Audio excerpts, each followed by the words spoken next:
आजच्या या तासाला साहित्य, समाज आणि संस्कृती याच्या संदर्भातील जे वेगवेगळे सिद्धांत आहेत, त्यापैकी इप्पोलित तेन याने मांडलेल्या विचाराचा आढावा आपल्याला घ्यायचा आहे. आपण बघितले की साहित्य, समाज आणि संस्कृती यांच्यातील परस्पर संबंध हे वेगवेगळ्या पातळीवरती आपल्याला सांगता येतात. ते निर्मितीच्या साहाय्याने, साहित्याच्या स्वरूपाच्या साहाय्याने, तसेच साहित्याच्या आस्वादाच्या साहाय्याने आपल्याला ते सांगता येतात. आपण हेही बघितले की साहित्य, समाज आणि संस्कृती याविषयी वेगवेगळे विवेचन करताना साहित्य हे एक अलौकिक स्वरूपाचे असे काहीतरी असून त्याचा समाजाशी काही एक संबंध नाही असे विवेचन करणारे विचार हे खूप काळपर्यंत मांडले जात होते.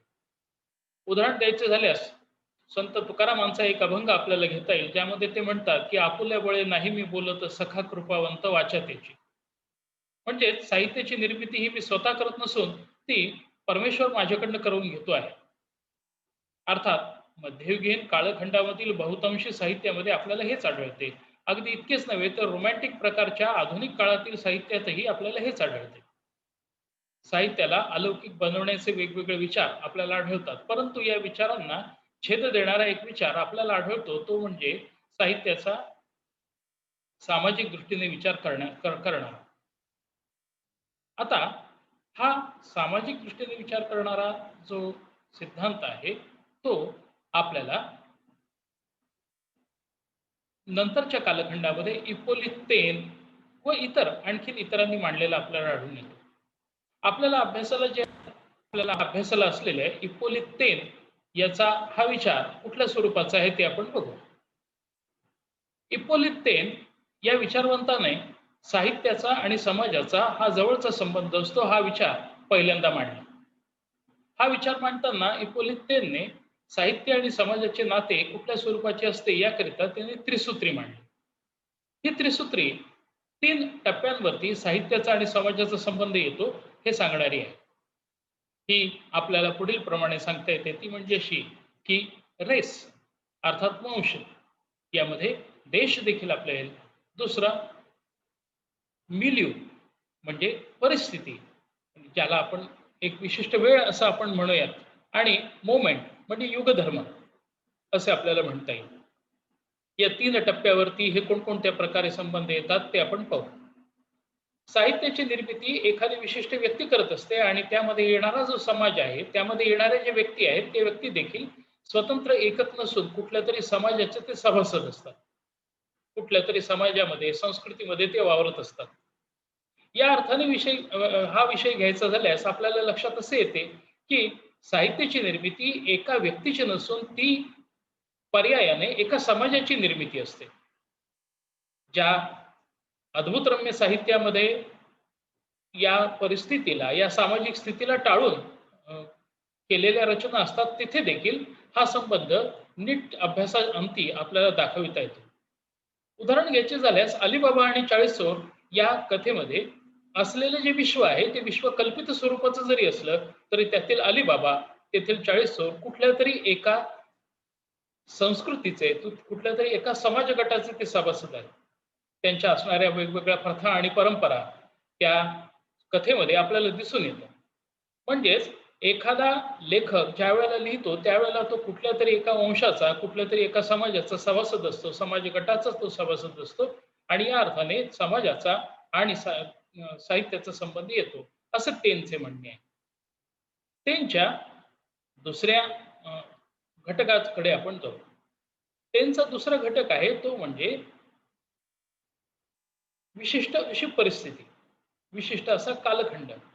ते विशिष्ट अशा परिस्थितीच्या संदर्भात आपल्याला असे म्हणता येते, वेळेच्या संदर्भात आपल्याला म्हणता येते, की कोणत्याही घटना या एका विशिष्ट वेळेमध्ये घडत असतात आणि त्याच्या आजूबाजूचे जे पर्यावरण आहे, ते पर्यावरण देखील त्यामध्ये अंतर्भूत झालेले असते. हे पर्यावरण हे म्हणजे दुसरे तिसरे काही नसून ती एक विशिष्ट अशी परिस्थिती असते. ही परिस्थिती दृश्य स्वरूपामध्ये आपल्याला वेगवेगळ्या ठिकाणी बघता येते, दृश्य स्वरूपात आपल्याला दिसते. जसे की अनेक कथा कादंबऱ्यांमध्ये असलेलं जे विश्व आहे, ते आपण जर बघितलं तर ते प्रत्यक्षात आपल्याला कुठेतरी कोणत्या ना कोणत्या रूपाने दृष्टोत्पत्तीस येते असे दिसून येते. म्हणजेच आपल्या आजूबाजूला असलेली भोवतालची परिस्थिती, त्यामध्ये भौगोलिक स्थिती देखील येते. त्याचबरोबर त्या देशाची एक विशिष्ट स्थिती आपल्या पुढे येते, ती आपल्याला या कालखंडामध्ये त्या साहित्यामध्ये दिसून येते. यानंतरचा टेनने मांडलेला विचार तो म्हणजे युगधर्म. युगधर्म या घटकाकडे आपण आणखीन थोड्याशा विस्ताराने बघूयात. युगधर्म ही जी स्थिती आहे ती वंश आणि पर्यावरण या दोन्हींच्या एकत्रीकरणाने तयार होते. जसं आपण बघितलं की वंश या घटकाने त्या व्यक्तीचे सामाजिक असणे नियत होते, तर पर्यावरण या घटकाने त्या व्यक्तीचे ते स्थितीमध्ये असणे नियत होते. आणि या दोघींच्या संयुक्त परिणामाने त्यात वेळेचाही अंतर्भूत होतो, त्यातनं एक विशिष्ट युगधर्म तयार होतो. विशिष्ट युगधर्म म्हणजे काळाची एक स्थिती. काळ ही प्रवाही वाहणारी अशी गोष्ट जरी असली, तरी त्यातील एक विशिष्ट कालखंड हा स्थिर स्वरूपी आपल्याला मानता येतो आणि तो दाखविता येतो. जसे की भारतीय स्वातंत्र्याच्या इतिहासामध्ये आपल्याला काही कालखंड, काही टप्पे आपल्याला दाखविता येतात. हे कालखंड आणि टप्पे दाखविताना एक विशिष्ट असा काळ आपल्याला स्थिर स्वरूपी मानता येतो, स्थिर स्वरूपी दाखवून देता येतो. जसं स्वातंत्र्य युद्धाचा जो कालखंड आहे, तो कालखंड आपल्याला दाखवून देता येतो, की या कालखंडामध्ये संपूर्ण समाजाची एक विशिष्ट अशी मानसिक स्थिती होती. एक विशिष्ट असा विचार त्या कालखंडामध्ये होता आणि हा विशिष्ट असा विचार आपल्याला दाखवून देता येतो. मध्ययुगीन काळाचा जर विचार केला तर त्या काळामध्ये असलेली धार्मिक व्यवस्था आणि त्या धार्मिक व्यवस्थेचा समाजावरती असलेला पगडा हा त्या काळातील युगधर्म आपल्याला म्हणता येतो. याला युगधर्म म्हणण्याचे कारण असे की या युगधर्मामध्ये एका 2 वर्षाचा कालखंड नसतो, तर एका मोठ्या प्रदीर्घ कालखंडाचा विचार त्यामध्ये केलेला असतो. आणि या युगधर्माने त्या व्यक्तीची विशिष्ट अशी मानसिकता, व्यक्तीचे असे पिंड हा नियत होतो. त्यांच्या ही त्रिसूत्री एका प्राथमिक पातळीवरती समाज आणि संस्कृती यांच्यातील परस्पर संबंधांचा विचार दाखवणारी अशी त्रिसूत्री आहे. आपण जर या त्रिसूत्रीचा आणखीन बारकाईने जर विचार केला तर आपल्याला असे लक्षात येते की साहित्य, समाज आणि संस्कृती यांच्या संबंधीचं परस्पर संबंधांचे रूप दाखवणारा हा प्राथमिक पातळीवरचा विचार आहे. त्यांच्या या त्रिसूत्रीचा भारतीयच नव्हे तर एकूण सामाजिक अशा परिप्रेक्ष्यातील एक महत्वाचा सिद्धांत म्हणून विवेचन आपल्याला करता येते. त्यांची ही त्रिसूत्रीचं पुन्हा एकदा आपण विचार करूया. त्यांनी समाज, संस्कृती यांचा परस्पर संबंध असतो हे ठामपणाने पहिल्यांदा प्रतिपादित केले आणि या प्रतिपादित केलेल्या यामध्ये त्याने 3 महत्त्वाच्या गोष्टी सांगितल्या. ती म्हणजे पहिली गोष्ट म्हणजे रेस. यामध्ये व्यक्तीचा जो सामाजिक पिंड आहे, त्याचा वांशिक पिंड आहे, तो त्यामध्ये अंतर्भूत होतो. येथे वंश म्हणण्याचा विचार हा फक्त एका विशिष्ट वंशापुरता मर्यादित नसून तो त्या विशिष्ट समाजाची एक मिळून एक स्थिती आहे ती दाखवणे हे आहे. वंश या घटकानंतर जो मुद्दा येतो तो म्हणजे पर्यावरण. पर्यावरणामध्ये निसर्ग, भौतिक वस्तू या सर्वांचा समावेश होतो. या निसर्ग आणि भौतिक वस्तू हे त्या सामाजिक संस्कृतीचा एक महत्वाचा भाग असतो आणि त्याचा परिणाम हा साहित्यावरती होत असतो. उदाहरण घ्यायचे झाल्यास भारतीय साहित्याचा विचार जर आपण केला तर त्यात समुद्र आणि समुद्रावरचे साहित्य हे कमी प्रमाणात आढळते. याचं कारण असे की समुद्र आणि समुद्रावरती राहणारे वंश यांनी कमी प्रमाणात साहित्य लिहिले. बहुतांशी लोकांनी ज्यांनी लिहिले ते समुद्रापासून दूर राहणारे आणि विशिष्ट जाती गटातील माणसे होती. परंतु याच पार्श्वभूमीवर आपण युरोपातील समुद्र लाभलेल्या देशांचा विचार केला तर त्या देशातील समुद्रकिनारी लोकांनी लिहिलेल्या साहित्याचा मोठ्या प्रमाणात समावेश आढळतो.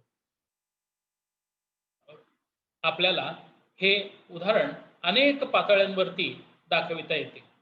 जसे की रशियन लेखनामध्ये प्रचंड मोठे असे हिमवर्षावाचे कालखंड, प्रचंड मोठे हिवाळे हे त्यामध्ये येतात. परंतु भारतीय साहित्यामध्ये एवढे प्रचंड हिवाळे आपल्याला दिसून येत नाही, कारण भारतीय निसर्गाच्या परिप्रेक्ष्यामध्ये एवढ्या प्रचंड मोठ्या हिवाळ्याची अशी स्थिती आपल्याला अनुभवायला येत नाही. यानंतरचा तिसरा महत्वाचा घटक जो त्यांनी सांगितला तो म्हणजे युगधर्म. युगधर्म म्हणजे एका विशिष्ट युगाचा, एका विशिष्ट प्रदीर्घ अशा कालखंडातील सर्व लोकांच्या मानसिकतेचा संबंध येथे जोडता येतो. जसे आपण बघितले की मध्ययुगातल्या अगोदरचा जो एक कालखंड आहे तो कालखंड आपल्याला एक तमयुगाचा कालखंड देखील काही प्रमाणामध्ये मानता येतो. तो तमयुगाचा कालखंड का म्हणतात एकूण भारतीय इतिहासामध्ये, तर त्या कालखंडामध्ये नसलेल्या विचार प्रवर्तक, युग प्रवर्तक अशा व्यक्ती. आपण शिवकाळ, आपण पेशवाई, आपण मुघल काळ, या काळाचं वर्णन ज्या वेळेला करतो त्यावेळेला त्या वंशाने गाजविलेल्या राजवटींबरोबरच आपण त्या काळामध्ये असलेल्या समाजाच्या स्थितींचाही निर्देश करतो. भारतीय स्वातंत्र्याच्या इतिहासामधील जे वेगवेगळे लढे आहेत त्यामध्ये 1942 तास जो लढा आहे त्याचा एक आपण विशेष उल्लेख करतो. त्या कालखंडामध्ये असलेल्या संपूर्ण समाजाच्या मानसिकतेचं वर्णन आपल्याला या अंतर्गत करता येईल आणि या युग प्रवृत्तीचा समाजाच्या निर्मितीवरती परिणाम होतो. भारतीय स्वातंत्र्य लढ्याच्या कालखंडामध्ये निर्माण झालेल्या भारतीय साहित्यामध्ये भारतीय समाज जीवनातील असलेल्या या महत्वाकांक्षेचा पुनरुच्चार सातत्याने केलेला असल्याचे आपल्याला आढळून येते. गरजा जय जयकार क्रांतीचा गरजा जय जयकार यासारखी कविता किंवा आणखीनही इतर स्वातंत्र्याचा उच्चार करणारे लेखन हे त्याचेच उदाहरण आहे असे आपल्याला सांगता येते. म्हणजे आपल्याला येथे असे लक्षात येते ते म्हणजे असे की या कालखंडामध्ये असलेल्या समाजामधल्या विशिष्ट धारणांचे रूपांतरण आपल्याला साहित्यामध्ये आढळते. येथे आपल्याला त्यांची त्रिसूत्री ही कशी महत्वाची आहे हे समजून घेता येते. इप्पोलितेन बरोबरच इतर अनेक भारतीय तसेच पाश्चात्य अशा विचारवंतांनी याचे विवेचन केलेले आहे. आपल्याला हे विवेचन नंतरच्या टप्प्यावर करायचे आहे. नंतरच्या टप्प्यावरील एक प्रमुख विचारवंत म्हणजे कार्ल मार्क्स. कार्ल मार्क्सने जरी प्रत्यक्षामध्ये साहित्यविषयक विवेचन केलेले जरी नसले तरी त्याच्या एकूण विवेचनामध्ये साहित्यविषयक विवेचनांचा काही प्रमाणात समावेश झालेला आहे. समाजाच्या आर्थिक स्थितीचा आणि त्याच्या विविध कलांचा संबंध जोडत असताना मार्क्सने याविषयीचे काही विवेचन केलेले आहे. मार्क्सचा हा विचार आपण नंतरच्या व्याख्यानामध्ये बघूया.